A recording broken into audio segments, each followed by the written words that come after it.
Pada tahun 1990-an, media berita tradisional takut mereka akan musnah dalam media site digital. Meskipun investasi dalam jumlah besar, sebagian pelopor gagal menemukan bahasa yang sesuai untuk model bisnis baru mereka. Sementara, meledaknya gelembung saham internet berarti bahwa media site adalah prospek yang jauh lebih menguntungkan. Tantangannya tetap sama, bisakah bisnis media tradisional menemukan kembali diri mereka sendiri? Kehidupan bisnis jurnalisme online sangat sulit. Surat kabar mencoba mengadaptasi model cetak ke web, mencari pendapatan dari langganan dan iklan atau setidaknya itulah rencananya. Model langganan gagal hampir sepenuhnya karena hanya sedikit orang yang siap membayar berita di web. Bukan kebetulan bahwa surat kabar bergegas pindah ke web. Meskipun bisnis surat kabar tidak berubah secara mendasar dalam 200 tahun terakhir, pakar media Inggris Jeremy Tunstall mengamati bahwa media komunikasi massa baru muncul setiap 20 tahun pada abad ke-20. Dia menunjukkan bahwa setiap media baru diuji, dikembangkan, dan menjadi layak dengan mendapat masa kritis di Amerika Serikat sebelum menyebar ke seluruh dunia. Roger Fidler menggunakan istilah media morfosis untuk proses yang dipicu setiap kali media komunikasi baru muncul. Dia berpendapat bahwa media baru tidak muncul secara spontan dan independen. Mereka muncul secara bertahap dari metamorfosis media lama. Dan bahwa ketika bentuk media komunikasi yang baru muncul, bentuk yang lebih lama biasanya tidak mati. Mereka terus berkembang dan beradaptasi. Proses media morfosis menjelaskan apa yang terjadi dalam setiap kasus media komunikasi massa baru selama abad ke-20. Kematian surat kabar misalnya, telah diprediksi sejak 1880-an. Namun, surat kabar masih bertahan, seperti halnya korban putatif lainnya seperti buku, radio, teater, dan film. Setiap media telah berevolusi. Jika web hanyalah bentuk komunikasi baru yang mengikuti pola tradisional inovasi teknologi dan sosial di media, maka proses media morfosis sudah berlangsung. Kita dapat mengamatinya dalam 6 prinsip dasar media morfosis yang ditetapkan oleh Fidler.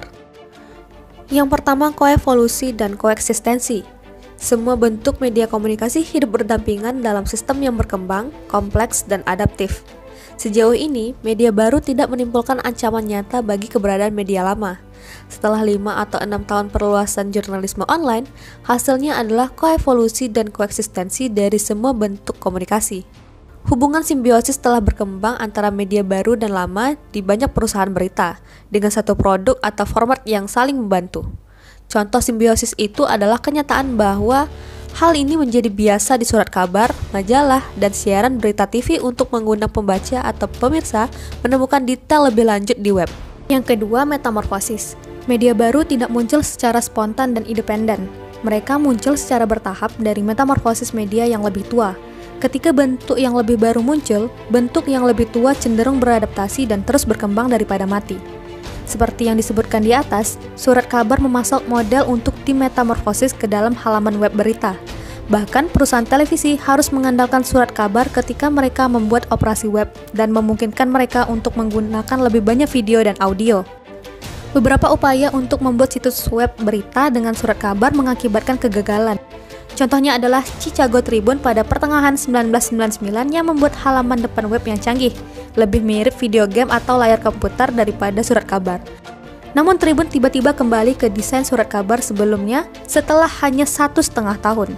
Penggunaan media sebelumnya pada tahap awal membuat format baru praktis, karena membuat operasi jauh lebih mudah, lebih murah, dan kurang berisiko daripada mencoba hal baru. Jurnalisme di radio dimulai sebagai pembacaan sederhana cerita surat kabar, karena jurnalisme di TV hanyalah berita radio dengan gambar. Perlahan-lahan, metamorfosis terjadi dan media baru memperoleh bahasanya sendiri, sementara media lama mencoba beradaptasi dengan situasi baru. Surat kabar menghilangkan beberapa edisi harian mereka, terutama setelah konsolidasi berita TV. Radio juga secara substansial mengubah pemrograman TV. Penggunaan web oleh media berita tradisional untuk melengkapi dan memperluas cakupan liputan jurnalistik adalah contoh yang baik dari perilaku adaptif tersebut. Yang ketiga, perambatan. Muncul bentuk media komunikasi menyebarluaskan sifat dominan dari bentuk sebelumnya. Sifat-sifat ini diteruskan dan disebarkan melalui kode komunikatif yang disebut dengan bahasa. Seperti yang disebutkan sebelumnya, jurnalisme online sudah menyebar ciri-ciri surat kabar sebagai modal dasar yang digunakan untuk mengatur konten. Majalah web juga telah mencoba untuk beradaptasi atau mereplikasikan ciri-ciri dasar publikasi mingguan atau bulanan. Sejak berita terbaru menjadi bagian terpenting dari banyak situs jurnalistik, jurnalisme online meniru catatan pendek dan gaya radio yang to the point. Yang keempat, bertahan hidup. Semua bentuk media komunikasi serta perusahaan media dipaksa untuk beradaptasi dan berkembang untuk bertahan hidup di lingkungan yang berubah. Satu-satunya alternatif mereka adalah mati. Adaptasi dan evolusi sejauh ini adalah cara yang ditemukan oleh bentuk media yang lebih tua untuk bertahan dari munculnya bentuk yang baru. Dalam kasus ini, bentuk yang tidak hanya mencoba beradaptasi dengan zaman baru, tetapi juga mencoba berimigrasi secara massal ke media baru sebagai bagian dari strategi mereka untuk bertahan hidup. Ada konsensus dalam industri bahwa skenario apapun yang berlaku di masa depan, komunikasi massa hanya perusahaan media yang mampu beradaptasi dan berkembang di lingkungan yang akan bertahan. Yang kelima adalah kesempatan dan kebutuhan. Media baru tidak banyak diadopsi atas jasa teknologi saja. Harus ada kesempatan serta alasan sosial, politik, atau ekonomi yang memotivasi untuk teknologi media baru yang akan dikembangkan. Ada beberapa contoh teknologi media yang diluncurkan dalam beberapa dekade terakhir yang gagal hanya karena peluang dan kebutuhan tidak ada. Contoh yang baik adalah video teks yang dengannya surat kabar bereksperimen mahal selama tahun 1980-an.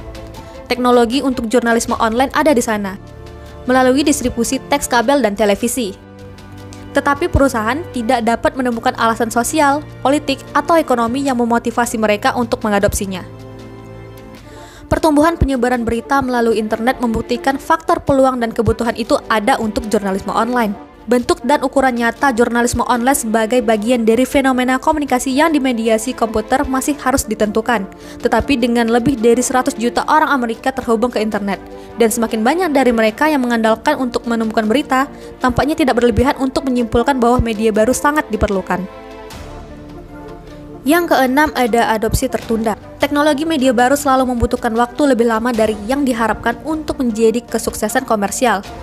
Mereka cenderung membutuhkan setidaknya satu generasi manusia.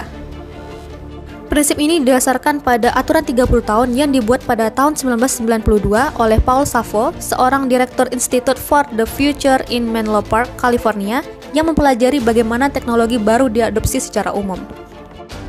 Menganalisis 6 prinsip Fiedler memperkuat hipotesis bentuk media akan bertahan jika biayanya adalah modifikasi besar.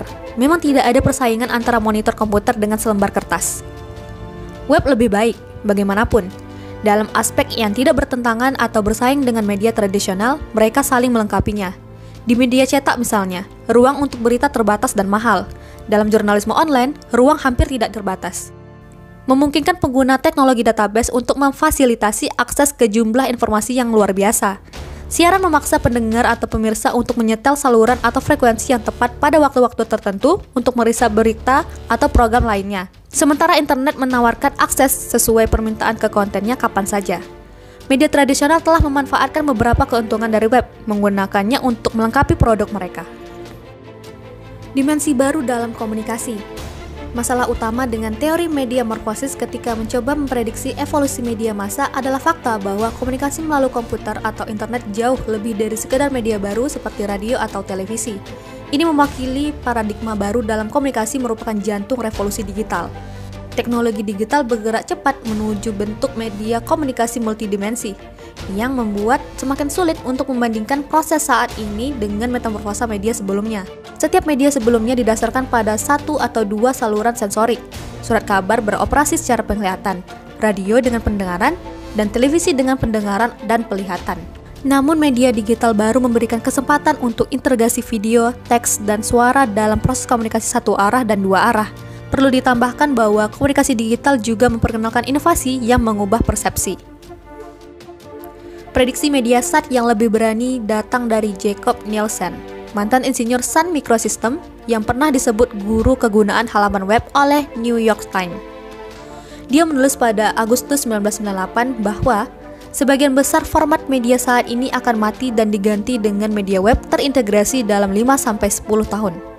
Dalam artikel The End of Legacy Media, Nielsen berpendapat bahwa keterbatasan perangkat keras adalah satu-satunya alasan untuk surat kabar, majalah, buku, dan televisi yang ada secara terpisah atau sama lain.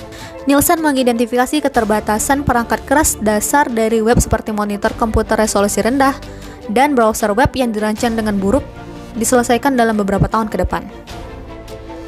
Mempertahankan standar. Jurnalisme cenderung lebih penting dan diperlukan di dunia baru yang akan muncul dari revolusi digital. Kita membutuhkan banyak waktu dan upaya untuk mengembangkan nilai-nilai dasar jurnalisme yang baik dan independen untuk memahami perannya dalam masyarakat yang demokratis. Dengan semua masalah dan cacat yang ada pada pergantian abad, jurnalisme sekarang harus mentransfer nilai-nilai dasarnya ke dunia maya.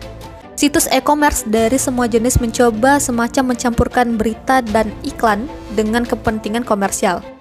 Ini mungkin tampak tren yang berbahaya, tetapi pada akhirnya terserah publik untuk membedakan mana yang jurnalisme dan mana yang bukan.